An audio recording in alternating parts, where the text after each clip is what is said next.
لله رب العالمين أشهد أن لا إله إلا الله وحده لا شريك له وأشهد أن سيدنا ومولانا محمدًا عبده ورسوله أما بعد فأعوذ بالله من الشيطان الرجيم بسم الله الرحمن الرحيم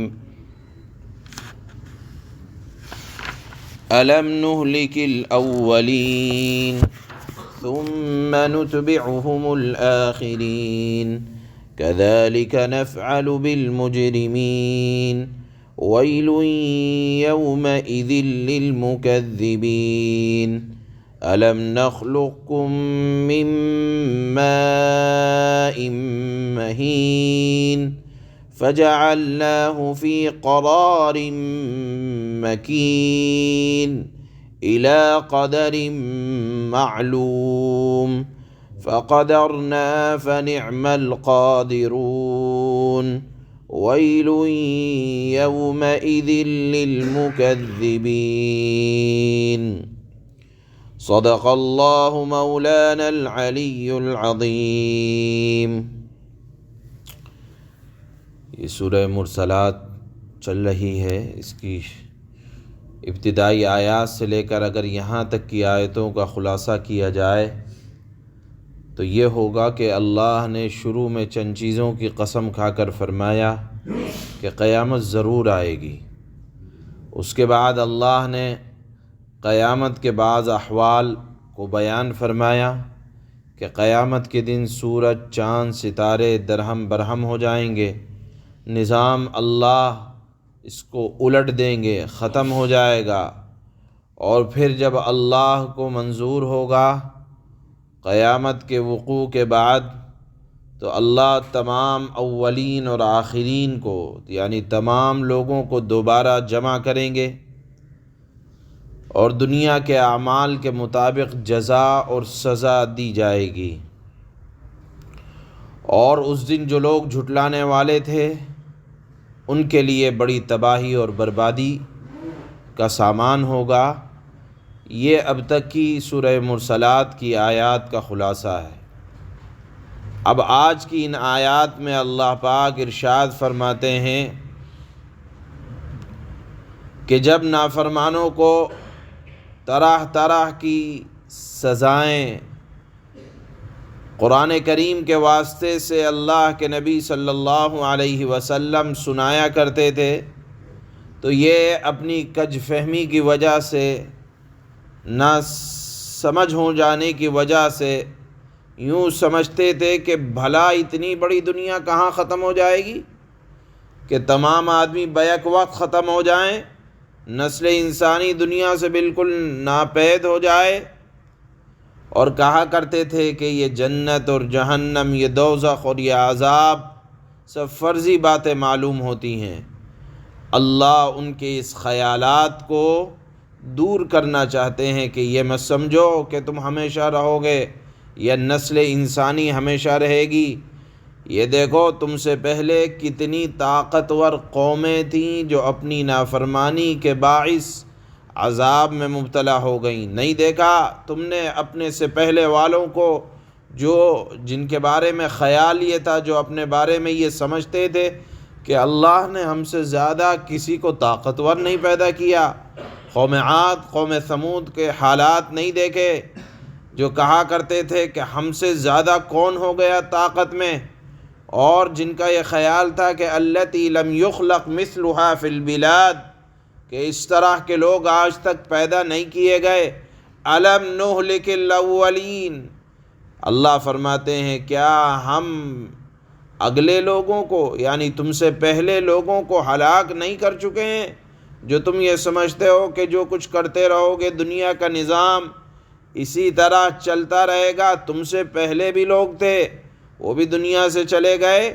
ثم نتبعهم الآخرین، پھر پچھلوں کو بھی انہی کے ساتھ ساتھ کر دیں گے۔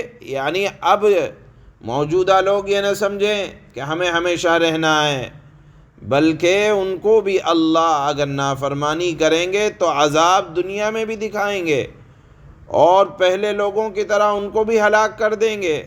یہاں مضمون یہ چل رہا ہے کہ نافرمانی کے باعث اللہ نافرمانوں کو دنیا میں بہت زیادہ دن تک برداشت نہیں کرتے ہیں، آفتیں مصیبتیں آیا کرتی ہیں۔ اللہ نے فرمایا کہ دیکھو تم سے پہلے بھی جتنے نافرمان لوگ تھے اللہ نے ان کو بھی ہلاک کیا، موجودہ جتنے نافرمان ہیں اللہ ان کو بھی ہلاک کریں گے۔ کوئی نافرمانی کے باعث یہ نہ سمجھے کہ ہمیں ہمیشہ کے لیے رہنا ہے۔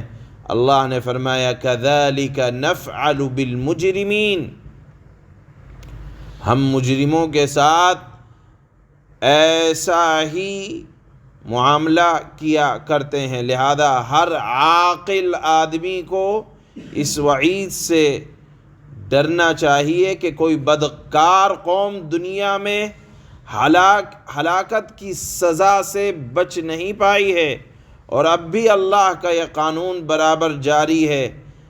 حق تعالیٰ کی مصلحت اور مشیت پر ہے کہ خواہ یہ سزا جلدی دے یا دیر سے دے، دارین میں ہو یعنی دنیا میں ہو یا آخرت میں، یہ تمام کے تمام اللہ کی مصلحت ہے، لیکن دیر سویر اللہ کی پکڑ آیا کرتی ہے۔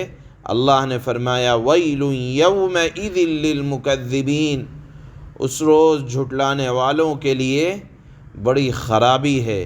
اس کے بعد اللہ نے فرمایا أَلَمْ نَخْلُقكُّم مِّن مَّاءٍ مَّهِينٍ، چونکہ ان کا اعتراض یہ تھا کہ جب ہم ریزہ ریزہ ہو جائیں گے تو ہمیں پیدا کیسے کیا جائے گا؟ اللہ نے فرمایا کہ اپنی ابتدا میں غور کرو، دنیاوی زندگی کے اپنے ابتدائی مراحل میں غور کرو کہ اے بنی آدم، کیا اللہ نے تم کو ذلیل بے قدر پانی اور بدبودار پانی اور ذلیل پانی سے پیدائش تمہاری نہیں کی؟ فَجَعَلْنَاهُ فِي قَرَارٍ مَّكِينٍ، پھر ہم نے اس پانی کو، اس بدبودار پانی کو، اس گھناؤنے پانی کو، اس ذلیل پانی کو ہم نے ایک جگہ حفاظت کے ساتھ جمع رکھا۔ کب تک جمع رکھا؟ اِلَىٰ قَدَرٍ معلوم، ایک متعینہ وقت تک اللہ فرماتے ہیں ہم نے اس کو جمع رکھا۔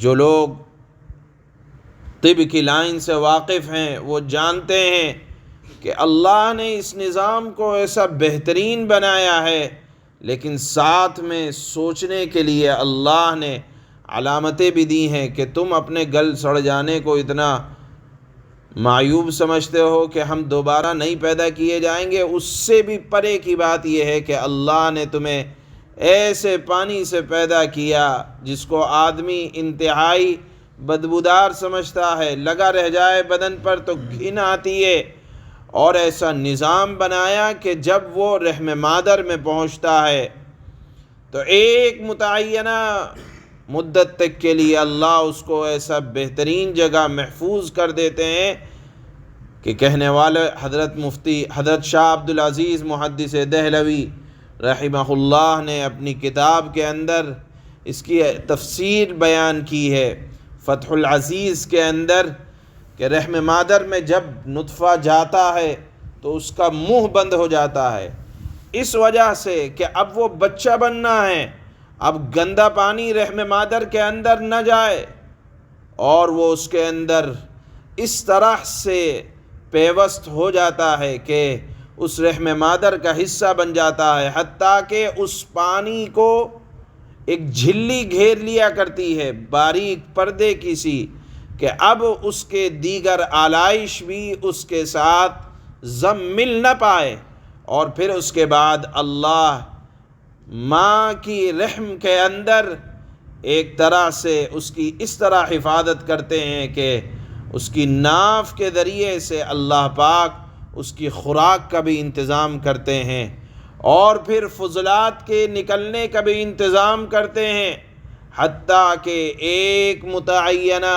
وقت تک اس کے اندر جان پڑتی ہے، جان پڑنے کے بعد اعضاء بنتے ہیں، اعضاء بننے کے بعد اللہ بہترین شکل کے اندر اس کو ایک انسان بنا دیتا ہے۔ اللہ نے خود فرمایا ہے فَتَبَارَكَ اللَّهُ أَحْسَنُ الْخَالِقِينَ، اللہ کیسا بہترین پیدا کرنے والا ہے۔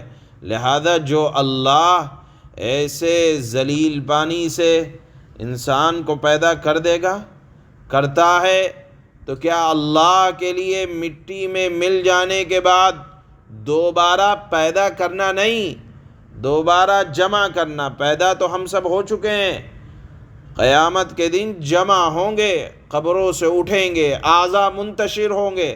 اب وہ اعضاء چاہے ہوا میں ہو، چاہے مٹی میں ہو، چاہے پانی میں ہو، چاہے جل کر راکھ کر دیے گئے ہوں، وہ تمام کے تمام اللہ کے لفظ کن کی وجہ سے سب کو جمع کر دیا جائے گا۔ تو اس کو اپنی عقل کے اعتبار سے نہیں سمجھنا چاہیے کہ ہم جب قبر میں ریزہ ریزہ ہو جائیں گے، ہواؤں میں اڑا دیا جائے گا، پانی میں بہا دیا جائے گا، تو جمع کیسے کیا جائے گا؟ جو اللہ ایک حقیر پانی سے انسان کو پیدا کر سکتا ہے، تو کیا وہ مٹی سے اعضاء کو جمع نہیں کر سکتا؟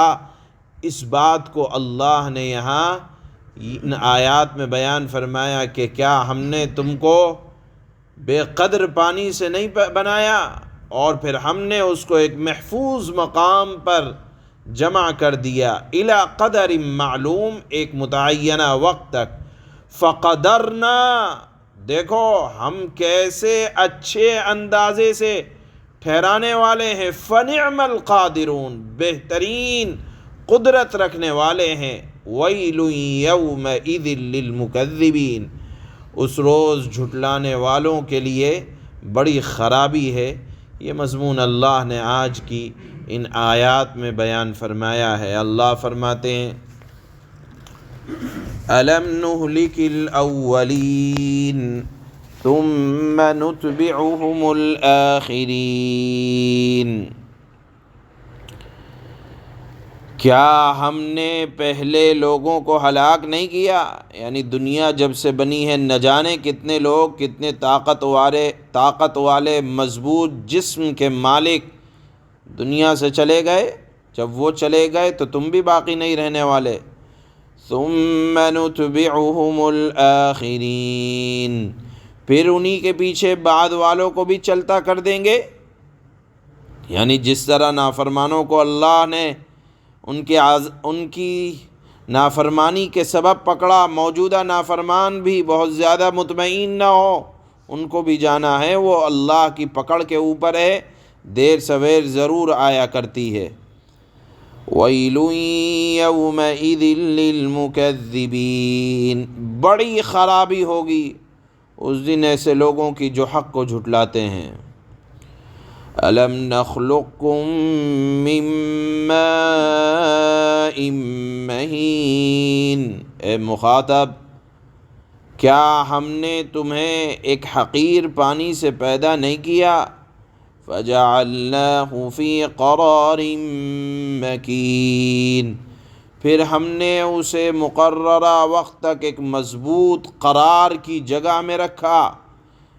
عورت چلتی پھرتی بھی رہتی ہے لیکن وہ پانی نہیں نکلتا، اللہ ہی اس کی وہاں حفاظت فرماتے ہیں۔ ماں کے پیٹ کے اندر اللہ نے فرمایا کہ 3 تاریکیوں میں اللہ نے بچے کے نطفے کو، یعنی باپ کے نطفے کو بچے کی شکل میں 3 تاریکیوں کے اندر اللہ اس کی حفاظت فرماتے ہیں۔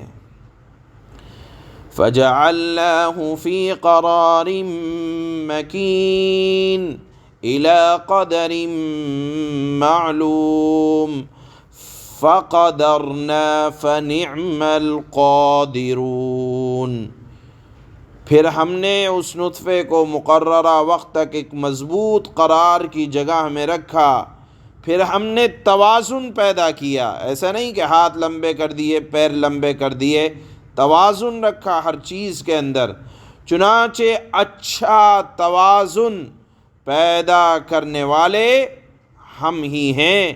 یعنی صرف اللہ نے انسان کو پیدا نہیں کیا بلکہ اس کی بناوٹ میں ایسا بہترین طریقہ اپنایا جو اللہ کے سوا کوئی ایسا بہترین طریقہ نہیں اپنا سکتا۔ انسان کے لکھا ہے کہ انسان کے جسم پر جتنے حصے ہیں اگر غور کیا جائے تو ہر اللہ کے بنانے کی حقیقت کھلتی چلی جاتی ہے۔ فَقَدَرْنَا فَنِعْمَ الْقَادِرُونَ، ہم نے بہترین توازن کے ساتھ انسان کی پیدائش کی اور ہم ہی بہترین توازن کے ساتھ پیدا کرنے والے ہیں۔ وَيْلٌ يَوْمَئِذٍ لِّلْمُكَذِّبِينَ، بڑی خرابی ہوگی اس دن ایسے لوگوں کے لیے جو حق کو جھٹلاتے ہیں۔ سبحان اللہ۔